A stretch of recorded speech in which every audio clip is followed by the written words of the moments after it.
was a small child, I was terrified of the dark. I still am, but back when I was around 6 years old, I couldn't go a full night without crying out for one of my parents to search beneath my bed or in my closet for whatever monsters I thought were waiting to eat me. Even with a nightlight, I would still see dark shapes moving around the corners of the room, or strange faces looking in on me from my bedroom window. My parents would do their best to console me, tell me that it was just a bad dream or a trick of the light. But in my young mind, I was positive that the second I fell asleep, the bad things would get me.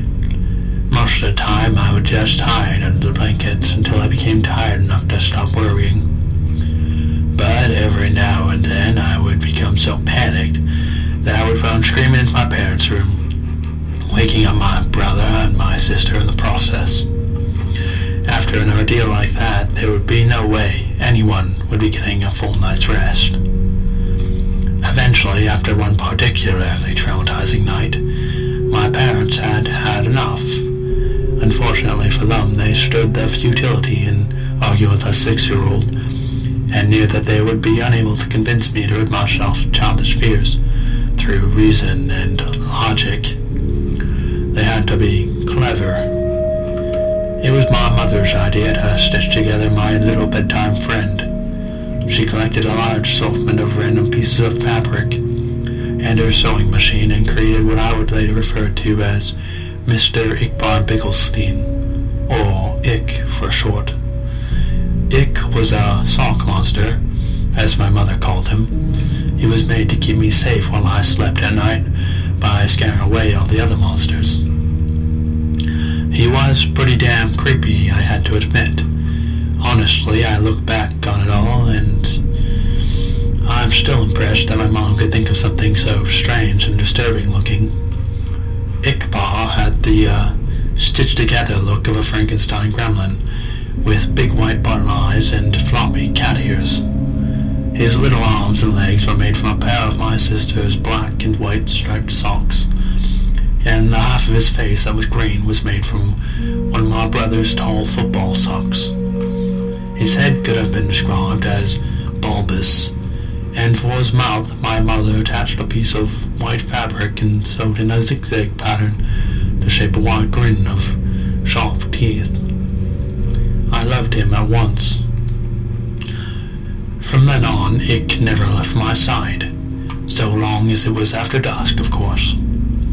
Ick didn't like the sun, and would get upset if I tried to bring him to school with me. But that was okay. I only needed him at night to keep away the boogeyman, which was what he was good at. So every night at bedtime, Ick would tell me where the monsters were hiding, and I would place him near the section of my room closest to the spookiness. If there was something in the closet, Ick would block the door. If there was a dark creature scratching at my window, Ick would be pressed up against the glass. If there was a big hairy beast under my bed, then under the bed he went. Sometimes the monsters weren't even in my room. Sometimes they would hide in my dreams, and Ickbarr would have to come with me into my nightmares. It was fun bringing Ick into my dream world, as he and I spent hours fighting off ghouls and demons. The best part was, in my dreams, Ick could talk to me for real. "How much do you love me?" he would ask. "More than anything," I would always tell him. One night in a dream after I lost my first tooth, Ick asked me for a favor. "Can I have your tooth?" I asked him, "Why?" "To help me kill the bad things," he had said. The next morning at breakfast, my mom asked me where my tooth went. From what she told me, the tooth fairy didn't find it under my pillow. When I told her that I gave it to Ickbarr, she just shrugged and went back to feeding my little sister. From then on, every time I lost a tooth, I would give it to Ick. He would always thank me, of course, and tell me that he loved me. Eventually, though, I ran out of baby teeth, and I was beginning to get a little too old to still be playing with dolls. So Ick just sat there on my bookshelf collecting dust, slowly fading away from my attention. Over time, the nightmares, however, became worse than ever, so bad that they even began to follow me to the waking world, terrorizing every dark corner or rustle in the bushes. After one particularly bad night biking home from a friend's house, where I swore a pack of rabid dogs were chasing me, I got home to find myself opening the door in my room, and there was something strange. There on my bed, standing fully upright in the soft glow of the moonlight from my window, was Ickbarr. At first I just thought my eyes were playing tricks on me again. They had been all evening, so I tried to flick on the lights. Another flick of the light switch, then another and another, with no change to the darkness. It was then that I started to get nervous. Even recalling this, it felt like a dark presence was pushing me to the floor. I backed away slowly towards the door behind me, my eyes never leaving the shape of Ick's silhouette. My hand awkwardly outstretched behind, reaching for the doorknob. I was just about to get my ass out of there when I heard the door slam itself shut, locking me into the blackness. In nothing but shadows and silence, I stood frozen in place, not even breathing. For how long, I can't remember, but after what I felt was a lifetime of cold fear, I heard the shrill, familiar voice. "You've stopped feeding me, so why should I protect you?" "Protect me from what?" "Let me show you." I blinked once and everything changed. I wasn't in my bedroom anymore, I was somewhere else. It wasn't hell, but the comparison wasn't far off.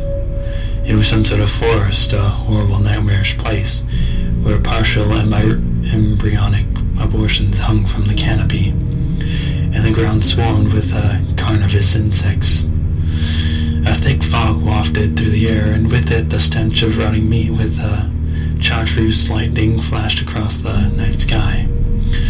In the distance I could hear the agonizing screams of something not quite human. My head throbbed like it was about to explode, the pain forcing out a river of tears. In my mind, I heard his voice again. "This is what your reality would become without me." I felt earth-shaking footsteps approaching fast. I'm the only one who can't stop it. It was behind me now, huge and angry, hot breath against my back. "Bring me what I need, and I will." I woke up before I could turn around. The following day I raided my parents' closet for my brother's baby teeth, giving them all to Ickbarr. Almost immediately the night terror ceased, and I was more or less able to go on about my life as normal. From time to time I would have to sneak into my little sister's room and snatch what was meant for the tooth fairy, or strangle one of the neighborhood cats and pry out its sharp little incisors. Anything to ward off the visions, anything from a shock-tooth necklace to a cavity-ridden bicuspid.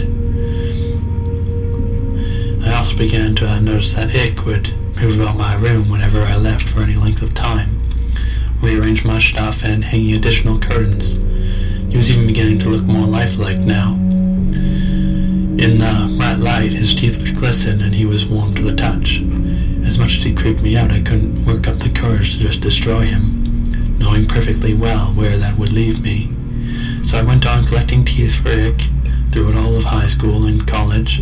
The older I got, the more things I would learn to fear, the more teeth Ick would need to keep me safe. I'm 22 years old now, with a decent job, my own apartment, and a set of dentures. It's been almost a month since Ick's last meal, and the horrors are starting to crowd around me once more. I took a detour through a parking garage after work tonight, found a man fumbling with his car keys. His teeth were stained yellow from a lifetime of cigarettes and coffee. Even still, I had to use a hammer to get out the molars. was waiting for me on the ceiling in the corner, 2 white eyes and a mouth of razors. "How much do you love me?" he asks. "More than anything," I reply, taking off my coat. "More than anything in the world."